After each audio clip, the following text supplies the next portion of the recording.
এই যে এসএসসি 26, তোমরা এবার দেখবা যে কোনো একটা বোর্ডে সূর্যকেন্দ্রিক সৌরজগতের ধারণা কে দিয়েছিলেন, এই এমসিকিউটা চলে আসছে।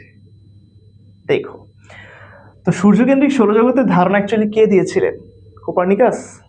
না, অ্যারিস্টারাক্স দিয়েছিলেন।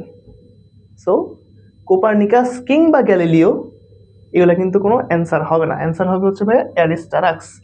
সো যদি কোয়েশ্চেনে আমাদের আসে সূর্যকেন্দ্রিক সৌরজগতের ধারণা কে দিয়েছিলেন ভাইয়া, বিজ্ঞানী অ্যারিস্টারাক্স, কিংবা তোমাদের বইয়ে লেখা আছে আরিস্তারাক্স।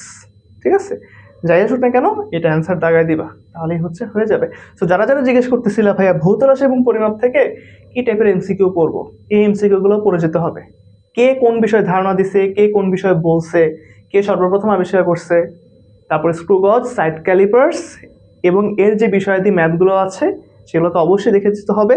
এবং ভাইয়ার প্রোফাইলে আরেকটা ভিডিও দেখবা যে পরিমাপের সূচক সংক্রান্ত একটা এমসিকিউ, খুবই গুরুত্বপূর্ণ এমসিকিউ অলরেডি আপলোড করে রেখেছি, সেখান থেকেও কিন্তু আসবে। সো সময় নষ্ট না করে ভাইয়া এমসিকিউ গুলো প্র্যাকটিস করতে থাকো, এবং ভাইয়া যে এমসিকিউ গুলো তোমাদেরকে দেখাচ্ছে প্রত্যেকটা চ্যাপ্টার থেকে সেগুলো সাজেশন হিসেবে রাখতে পারো, চলে আসতে পারে। সবাইকে thank you, best of lakh.